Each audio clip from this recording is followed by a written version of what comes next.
Ang reality dyan, at least 85 plus score mo.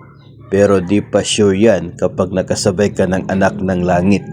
Isa po ito sa comment na ating natanggap. Related po doon sa sinasabi po na cut-off score na 50 para po sa ma-reclassify ng mga teachers. Yung punto po kasi ng DO24 Series of 2025 na kapag marating mo yung 50 na score ay mapapasa inyo yung posisyon, higher position, no? Kasi nga pasok ka sa cut-off na score. Pero yung sa kanya po, yung comment niya, yung reality dapat 85 pataas. Kahit nga raw po 85 pataas yung score mo, hindi pa rin sure. Basta may makasabayan ka na anak ng langit. Ito po ay pwedeng mangyari kapag nandoon tayo sa natural vacancy, no? Kasi sa natural vacancy kasi doon po sa DO20 Series of 2024, no, ay one item, no, one item up to top 5 yung pwede na mabigyan ng chance na ma-appoint.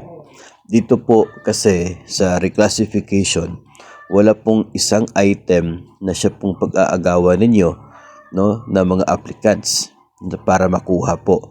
Ang dito po sa reclassification, yung item mo ngayon, yun ang i-reclassify, i-promote into higher position.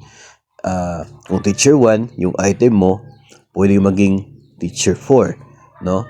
So, pwedeng ganon ang mangyayari po. So, technically, ay sinasabi po na kapag 50 yung score, sure na. Sa previous episode nabanggit natin na kapag 50 yung score mo, sure, pero hindi pa sure kung kailan kasi depende sa budget. Pero talagang mapapasa inyo kasi hindi magkakaroon ng bagong applicants hanggat hindi kayo ma-promote, ma-reclassify, hanggat hindi kayo makakapasok doon po sa budget. So talagang 100% sure na talagang mapapasa inyo yan. Yung item mo, ipopromote talaga. So wala pong agawan dito, wala pong anak ng langit dito.